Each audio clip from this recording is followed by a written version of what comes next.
Good evening everybody. I hope आप लोग बहुत अच्छे होंगे और हमारे लक्ष्य फिक्स परिवार में आपका सपोर्ट और शेयर कमेंट सब्सक्राइब बहुत काफ़ी अच्छा चला जा रहा है। और जो लोग मेरे भाई नए हैं इस चैनल पे तो प्लीज़ मेरे ब्रदर हाथ जोड़ के विनती है सब्सक्राइब ज़रूर कर लें और बेल आइकन बगल में होगा उसको भी सब्सक्राइब प्रेस कर लें, ठीक है। और ये देखिए कोस्ट गार्ड की स्पेशल क्लास लेके आए हूँ जो कि स्पेशली कोस्ट गार्ड वालों लोग के लिए हैं। कोस्ट गार्ड वाले मेरे अभी बहुत सारे भाई हैं, बंधु हैं जो बता रहे थे कि कोस्ट गार्ड का ब्रदर लेके आओ वीडियोस, तो कोस्ट गार्ड के लिए वीडियो स्पेशल लेके आया हूँ। तो कोस्ट गार्ड वाले ध्यान से देख लीजिए, बहुत अच्छे अच्छे वीडियोज़ हैं, PDF बहुत अच्छे हैं। सिर्फ क्वेश्चन 8 ही हैं तो इसमें घबराने की कोई ज़रूरत नहीं है। देखिए कोस्ट गार्ड स्पेशल में मेरा क्लास फर्स्ट है, ठीक है। तो क्लास फर्स्ट है, अभी मेरा फर्स्ट क्लास है, तो इसमें सिर्फ क्वेश्चन 8 ही होंगे। और लेकिन इसमें याद रखना, इसमें इस क्लास से आपको 2 नंबर फिक्स हो जाएंगे। इस क्लास से आपको 2 नंबर फिक्स हो जाएंगे कोस्ट गार्ड में। एक बात याद रखना, बेसिक यूनिट एंड डायमेंशन ये हमेशा पूछता है, तो इस क्लास से आपको 2 नंबर आपके फिक्स करा दूंगा। इसका पार्ट 2 भी एक लेके आ जाऊंगा। ये पार्ट 1 है। इस पार्ट 1 में 8 क्वेश्चन है जो कि 8 बार आ चुके हैं क्वेश्चंस में।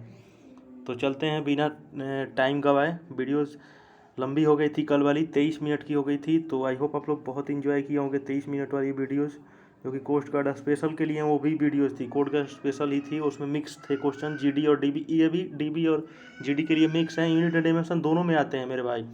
तो चलते हैं, वीडियो काफ़ी लंबी हो रही है। फर्स्ट क्वेश्चन पे चलते हैं। देखिए हिंदी वाले मेरे भाई आपसे हाथ जोड़ के विनती है, मैं हिंदी भी समझाते चलूँगा, तो हिंदी ये मत सोचना कि ये समझ में नहीं आ रहा है क्या पढ़ा रहे हैं। इंग्लिश मीडियम में लिखा है तो आप टेंशन मत लेना, मैं हमेशा CBSE से ही पढ़ा हूँ तो इसलिए CBSE में ही क्वेश्चन लिखता हूँ। और ये क्वेश्चन ये मत सोचना कि ये अपने से बना है, ये सारे कोस्ट गार्ड में एग्ज़ाम में आ चुके हैं कितने बार, 3 बार के एग्ज़ाम में ये रिपीट हो चुके हैं। तो ये मत सोचना कि खुद अपने से बना है, मैं एग्ज़ाम खुद दिया हूँ, आप समझ सकते होगे जो मेरे से पढ़े वो अच्छे से पर्सनली। तो चलते हैं first questions. What is the dimension of torque. अब DB और कोस्ट गार्ड GD वाले बहुत ध्यान से सुनना। डायमेंशन मतलब होता है कि डायमेंशन किसी भी चीज़ का डायमेंशन निकालना, जो कि आप लोग को पढ़ा गया होगा। डायमेंशन मतलब LHS बराबर RHS होता है, डायमेंशन निकालना। डायमेंशन आप लोग को निकलवाया गया होगा, आप लोग देखे होंगे कैसे निकलता है। अब टॉर्क का जो फार्मूला नहीं जानता होगा वो नहीं निकाल पाएगा। टॉर्क बराबर होता है, फार्मूला याद रखना, फोर्स इंटू डिस्टेंस। क्या होता है? फोर्स इंटू टॉर्क का फार्मूला होता है, भौतिकी में आपको पढ़ाया जाएगा, फोर्स इंटू डिस्टेंस। ये coast guard special basic into coast guard का है, ये स्पेशली है। तो coast guard special class 1 torque equal to torque का फार्मूला होता है force into distance. Force into distance, force की डायमेंशन हम जो नहीं जानता है समझ लो। पहले फोर्स इक्वल टू कितना होता है, F बराबर कितना होता है, पढ़े होगे आपको 9th क्लास से ही पढ़ाया जाएगा। F बराबर ए में मास है ये, और एक्सलेशन का LT-2 होता है। तो देखो फोर्स का ये हो गया डायमेंशन, और वो डिस्टेंस था। डिस्टेंस को हम लेंथ ही में नापते हैं, मीटर में नापते हैं। अब गुणा कर लो ये दोनों को, लेंथ को लेंथ में, तो ML/T-2 यानी कि टर का हम लोग को अब देख लो कहाँ पे है, ML/T-2 कहाँ पे है। आई होप आप लोग को ये सवाल अच्छे से समझ आ गया होगा कि जैसे मैं समझाया था ML/T-2 कैसे आया। नहीं आया होगा पीछे से बैकवर्ड पॉज कर लेना, पॉज करके पीछे से देख लेना, आ जाएगा समझ में। फोर्स इंटू डिस्टेंस फार्मूला होता है, फोर्स का ML/T-2 होता है। Second question, dimension formula of force. देखो अभी ऊपर ही जस्ट मेरे भाई समझाया कि न्यूटन के दूसर के नियम से F बराबर ए में होता है। जानते हो कि न्यूटन साहब ने दूसर का नियम फोर्स पे ही मेजर किया उन्होंने। और ये भी कोस्ट गार्ड में आता है कि which law measures the force. तो फोर्स का मेजरमेंट इसी लॉ में होता है, तो F बराबर ए में होता है। तो ए में जानते ही हो, ए मतलब मास और एक्सलेशन होता है। मास का मतलब एम से नापते, एम होता है मास का एम, और एक्सलेशन है, एक्सलेशन मतलब त्वरण। त्वरण क्या होता है? वेग में परिवर्तन, वेग में परिवर्तन दर को बोलते हैं त्वरण। हम हिंदी में भी सोचिए बता रहे हैं, मैं इंग्लिश मीडियम का स्टूडेंट हूँ मेरे भाई, फिर भी सोचिए मैं हिंदी में भी पढ़ा दे रहा हूँ। और एक्सलेशन का इंग्लिश में आपको बता रहा हूँ, rate of change of velocity होता है। एक्सलेशन का LT-2 होता है एक्सलेशन का, ठीक है। ML/T-2 होता है एक्सलेशन। ML/T-2 देखो यहाँ पे है, ठीक है। थर्ड नंबर देखिए, SI unit of solid angle. Solid angle है, अब देखिए रुक जाइए, असाइनेट वीडियोस में पता है ज़्यादा लंबा नहीं बनाता, समझे वीडियोस, और सोचता हूँ कि कॉन्सेप्ट भी अच्छा से समझा दूँ आप लोगों को कि समझ में आ जाए मेरे भाई लोग को, जो कि कोस्ट गार्ड का भी एग्ज़ाम देंगे, सितंबर में एग्ज़ाम है। और 12th में जितने भी हैं वो थोड़ा सा भी घबराएंगे नहीं, उनको मैंने बता दिया हूँ कि ट्राईपोड पे मैं फेस टू फेस पढ़ाऊँगा बोर्ड पे, तो थोड़ा सा भी परेशानी नहीं लेना है। 12th सिर्फ मैथ्स की पढ़ाई होगी, सारे विषय मैं नहीं पढ़ा सकता, आप समझ सकते हो, मुझे भी पढ़ना होता है। तो कितने 12th में हैं, इसलिए उनके डिमांड के कहने के अनुसार मैं मैथ्स का 12th का पढ़ाऊँगा। और हिंदी और इंग्लिश दोनों मीडियम एक साथ नहीं हो सकता है, तो हिंदी वाले थोड़ा सा मैनेज करेंगे, इंग्लिश में ही अधिक रहेगी, मतलब समझ लोगे ज़्यादा, मतलब हिंदी वाले थोड़ी ना ज़्यादा, अब पूरा जो हिंदी में सब पढ़ा होगा उसको थोड़ा सा दिक्कत आ जाएगी, लेकिन इंग्लिश में समझ सकते हो, समझ सकते हैं आप लोग। तो अधिक मैं इंग्लिश में ही लाऊंगा क्योंकि मैं CBSE का खुद हूँ। चलिए देखिए, what is the unit of solid angle. Solid angle का होता क्या है, सॉलिड एंगल्स, देखिए यूनिट एंड डायमेंशन में आप लोग को पढ़ाया गया होगा 11th वाले कि 7 यूनिट होती है। यूनिट कितने होता है, 7 यूनिट, 7 यूनिट होता है। बेसिक यूनिट 7 ही होता है, असली में बेसिक यूनिट 7 होती है, ठीक है। 7 कौन कौन होती है, देखो देखिए बता रहा हूँ, मास, लेंथ, टाइम, करेंट, टेम्परेचर, 3 2 5 हो गया, अमाउंट ऑफ सबस्टांस, ठीक, और एक अमाउंट ऑफ सबस्टांस और लुमिनियस इंटेंसिटी। देखिए 7 हो गए मेरे भाई। और 2 जो ऐसे यूनिट होते हैं जो कि सप्लीमेंट्री यूनिट होते हैं। 2 यूनिट कैसे होते हैं, सप्लीमेंट्री, ठीक है, सप्लीमेंट्री यूनिट होते हैं। तो 2 यूनिट कौन कौन है उसको याद रखना पूरे बहुत ध्यान से। रेडियन, एक नहीं सॉरी रुक जाइए, एक होता है प्लेन एंगल, थोड़ा सा जानते ही हो कि मैं भी मशीन नहीं हूँ कि जो हमेशा गलत नहीं करूँगा, थोड़ा सा मुंह से निकल जाता है। प्लेन एंगल एक होता है, और एक होता है क्या, सॉलिड एंगल। तो देखो सॉलिड एंगल ही कोस्ट गार्ड वाले ने पूछा था। प्लेन एंगल का तो जानते हो यूनिट क्या होता है, रेडियन, क्या होता है, रेडियन होता है इसका यूनिट। और सॉलिड एंगल का अस्टेरेडियन, क्या होता है, सॉलिड एंगल का अस्टेरेडियन, STRIDAN। तो स्टेरेडियन खोजो। देखो GD में इस बंदे ने पूछा है, कोस्ट गार्ड वालों ने सॉलिड एंगल उठा के दे दिया था। देखो रेडियन तो जानते हैं, अभी बताया प्लेन एंगल का, सेकंड तो जानते ही हो टाइम क्या होता है, लेंथ का मीटर, और स्टेरेडियन। तो स्टेरेडियन बहुत ध्यान से याद रखना, कोस्ट गार्ड ने एक बार दे दिया है, 3 बार दिया है कोस्ट गार्ड ने सॉलिड एंगल का, तो याद रखना सॉलिड एंगल का स्टेरेडियन होता है। इसीलिए मैंने खुद थंबनेल बनाया कि 2 नंबर आपके फिक्स हो जाएंगे। आप ये मत सोचना कि भैया कोस्ट गार्ड में ये बेसिक यूनिट से मात्र 8 ही क्वेश्चन कराएं और इसके बाद फिर 12 क्वेश्चन करा दूंगा। मात्र 20 क्वेश्चन में से 20 बेसिक यूनिट्स कराऊंगा, और 20 में से आप पक्का देखना 2 नंबर फिक्स फंसेगा या नहीं। जिस दिन नहीं फंसा फिर मेरे को कमेंट या मैसेज करके बताना कि आपने गलत बताया था, मैं नहीं आया, क्योंकि मैं खुद इस एग्ज़ाम को झेला हूँ और एग्ज़ाम में दिया भी हूँ और निकाला भी हूँ। तो मेरी बातें जो जो भी बोल रहा हूँ ध्यान से सुनते जाना, करते जाना, फिर वरना बाद में पछताओगे, मुझे मत बताना, ठीक है। अब देखो डायमेंशन ऑफ इम्पल्स पूछ रहा है, इम्पल्स का डायमेंशन देखो, इम्पल्स का फॉर्मूला इंग्लिश हिंदी में इसको बोलते हैं आवेग, आवेग, ठीक है। देखिए इम्पल्स को आवेग बोलते हैं हिंदी में, बिहार बोर्ड वाले देखेंगे ध्यान से, इम्पल्स को आवेग बोलते हैं। अब आवेग का फॉर्मूला बताओ खुद, इम्पल्स का और आवेग का सेम ही होता है, ये हिंदी में आवेग बोलते हैं। आवेग का मतलब होता है इम्पल्स, देखिए इम्पल्स का फॉर्मूला ध्यान से देखना, फोर्स इंटू टाइम होता है, किसी भी क्षण में किया हुआ जो बल और इंटू समय के होता है बराबर आवेग, बल और समय के गुणनफल होते हैं, आवेग को बोलते हैं। फोर्स और टाइम के, फोर्स का भी बताया डायमेंशन, अभी बताओ जल्दी से, F इक्वल टू M होता है, तो ML T-2 बताया कैसे निकलता है। और टाइम का तो टाइम ही रहेगा, क्योंकि टाइम तो T है, तो T का T ही रहेगा। अब देखो, अब कर लो, देखो तो ML T-2 में गुणा कराओ T से, अब देखना अब क्या हो जाएगा, T में गुणा कराओगे तो T में ना चेंजिंग आएगा, तो ML T, और देखो ये -2 में है और ये प्लस पावर इसका 1 है, तो -2 + 1 कितना हो जाएगा, ML T-1, क्योंकि -2 में से +1 कर रहे हैं। तो आपको समझ में आ गया होगा आई होप, क्योंकि आई होप आपका मैथ बहुत अच्छा होगा, तो ये सब बताने का उतना ज़रूरत नहीं है। तो ML T-1 खोजो इम्पल्स का कहाँ पे है, आवेग का ML_T-1 कहाँ पे है, जल्दी से खोजो, वहीं पे उड़ाओ। हाँ देख लिए ML_T-1। आई होप आपको सही आ गया होगा। देखिए इसी साल आया था मेरे भाई, अभी देखो यहाँ पे मैं लिखा भी हूँ, ये साल 2021 में ये क्वेश्चन आ गया है। तो आप सोच सकते हो सितंबर में आने के सबसे ज़्यादा चांस है ये सब क्वेश्चन से। इम्पल्स से इस बार पूछा था, तो इस बार इम्पल्स ना पूछ के इम्पल्स से ही रिलेटेड कुछ क्वेश्चन पूछ दे। तो इम्पल्स का यूनिट भी याद कर लेना। ये देखिए डायमेंशन पूछा था इस बार, तो इसका SI यूनिट भी पूछ दे सितंबर वाले एग्जाम में। तो डायमेंशन क्या हो जाएगा, फोर्स इंटू टाइम है, तो बताइए न्यूटन इंटू सेकेंड हो जाएगा। तो ऐसे ही याद किया जाता है, ठीक है। 5 नंबर चलते हैं।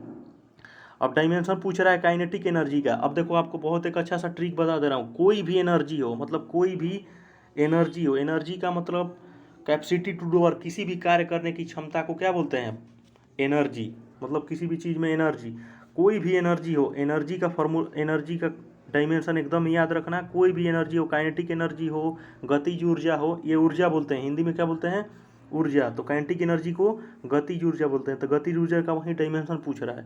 देखो काइनेटिक मतलब अभी हमको याद आया हिंदी में गतिक, गतिज, और एनर्जी मतलब ऊर्जा। ऊर्जा मतलब क्या, अभी जो काम मैं जो ऊर्जा कर रहा हूँ, जो मेरे पास कैपेसिटी है, जो मेरे क्षमता है जो काम करने की, तो उसको ऊर्जा बोलते हैं। तो ऊर्जा का डायमेंशन हमेशा बीमा याद रखना। ऊर्जा का बीमा क्या होता है, हमेशा कोई भी ऊर्जा हो ML_T-2 हमेशा याद रखना। कोई भी एनर्जी हो, चाहे गतिज ऊर्जा हो, चाहे स्थितिज ऊर्जा हो, चाहे कोई भी स्थिति एनर्जी हो, बस याद रखना ML_T-2। देखो कहाँ पे है, देख लिए ट्रिक से भी। देखो सिलेक्शन मेरे भाई रटने से नहीं होता है, सॉरी पढ़ने से नहीं होता है। मान लो आप 20 घंटे पढ़ रहे हो, सिलेक्शन हो ही नहीं रहा है, मुंह देख रहे हो, क्यों, तो डिफेंस में जाने के लिए थोड़ा सा स्मार्ट वर्क भी किया जाता है।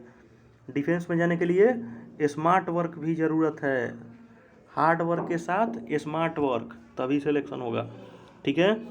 तो स्मार्ट वर्क भी किया करना पड़ेगा, बिना ऐसे नहीं हो पाएगा। अब देखो एक फर्मी में कितने ये मीटर होते हैं। अब देखो जल्दी से बताओ, ये तो बहुत ही थोड़ा बहुत छोटा क्वेश्चन है।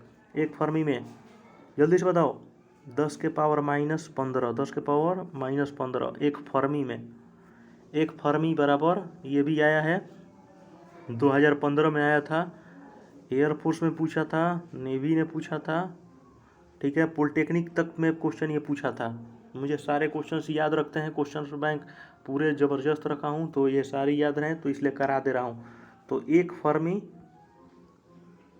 बराबर मीटर किस चीज़ का यूनिट है। अब जल्दी से बताओ, कमेंट में जल्दी बताना मेरे को किस चीज़ का यूनिट है मीटर। जो वीडियोस देखा हुआ है वहीं देगा कमेंट बॉक्स में आंसर। 1 फर्मी बराबर 10⁻⁻15 मीटर, ठीक है, याद रखना। अब 10⁻⁻10 कब किसका होता है, 1 एंगस्ट्रॉम का। पढ़े होगे आप लोग, एंगस्ट्रॉम को ऐसे लिखते हैं, ए और ऊपर ये बिंदु। तो 1 एंगस्ट्रॉम बराबर 10⁻⁻10 मीटर, ठीक है। नेक्स्ट इसके बाद एक और लास्ट क्वेश्चन है, ये सेकेंड लास्ट क्वेश्चन है। विच इंस्ट्रूमेंट, किस इंस्ट्रूमेंट से हम किसी भी मिल्क के स्पेसिफिक ग्रेविटी को नापते हैं। जल्दी से बताओ, बहुत इंस्ट्रूमेंट, अब इंस्ट्रूमेंट के कब क्वेश्चन बहुत ज़्यादा देते हैं।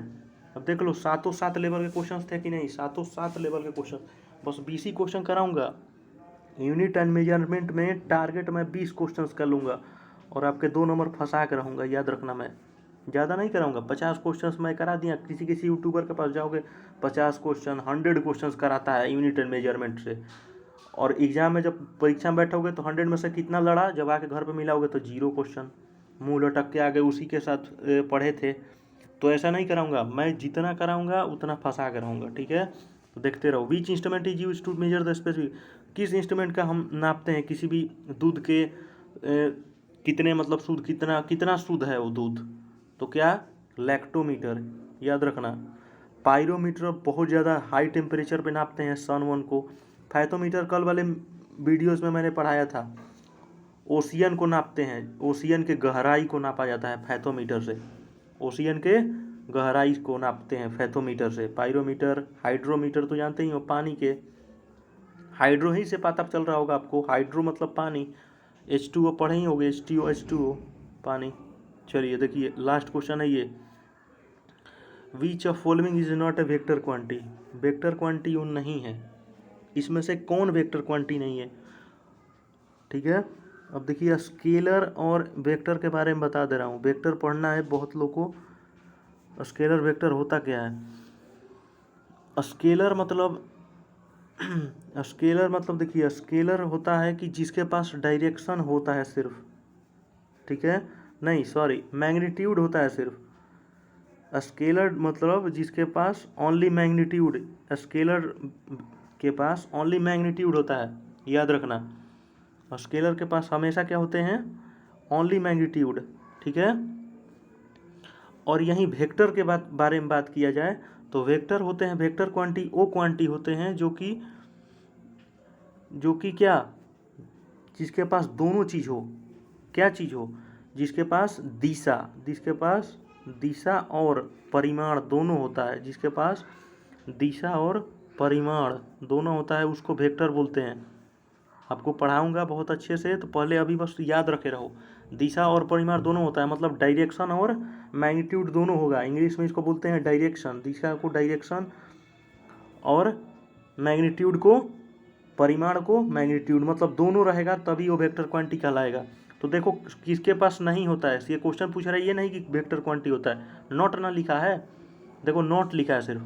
देखो तो इसमें से खोजते रहो, खोजो कि एक्सलेशन, देखो एक्सलेशन के पास दोनों होता है, ठीक है। एक्सलेशन जो क्वांटिटी है ये वेक्टर क्वांटिटी है। वेलोसिटी भी जानते ही हो, एक्सलेशन से रिलेशन है, क्योंकि rate of change of velocity को हिंदी बोलते हैं, जानते ही हो, वेग के परिवर्तन की दर को त्वरण बोलते हैं। तो आप अगर बताओ, अगर वेग वेक्टर है तो ये भी वेक्टर होगा, क्योंकि ये दोनों आपस में तालमेल रखते हैं, ठीक है। फोर्स, अब फोर्स भी है, डायमेंशन, फोर्स भी है वेक्टर क्वांटिटी। बोलो कैसे?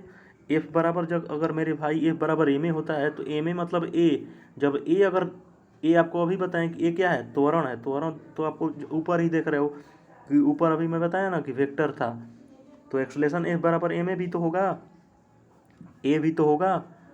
तो फोर्स यानी कि समझ लो एफ भी क्या है? त्वरण है। एफ भी क्या है? वेक्टर क्वांटिटी है, ठीक है। तो अब बताओ, सब तो छट ही गया, ये भी वेक्टर है, ये भी वेक्टर है, ये भी वेक्टर है। सिर्फ बेचारा इलेक्ट्रिक करंट, जो कि विद्युत करंट को बोलते हैं, ये हिंदी में थोड़ा सा प्रॉब्लम होता है, क्योंकि मैं सीबीएसई से पढ़ा हूँ खास करके। तो करंट को, इसको खोज लेना, करंट विद्युत करंट को बोलते हैं, देख लेना। करंट को क्या बोलते हैं?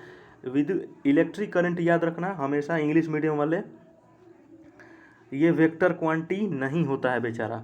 तो ये ऑप्शन इसका क्या हो जाएगा? सी ऑप्शन सही हो जाएगा, ठीक है। और ये आज की यही सब, इतना ही वीडियो थी कोस्ट गार्ड की स्पेशल की, और आई होप आप लोग को बहुत अच्छे से समझ आया होगा, ठीक है। कुछ भी प्रॉब्लम आए, कुछ भी, कोस्ट गार्ड स्पेशल में आपको कुछ भी बाहर का, मतलब ज़्यादा एक्स्ट्रा मैं नहीं पढ़ाऊँगा, जो पढ़ाऊँगा खोआ पढ़ाऊँगा। खोआ मतलब जो टारगेट है, जो कि एग्ज़ाम में आते ही आएंगे और 100% आएंगे, वहीं पढ़ा दूँगा। मतलब 100% हमेशा चांसेज रहेंगे। और 2 नंबर यहाँ से जो देखा होगा फुल वीडियो, 2 नंबर फिक्स बनेंगे उसके।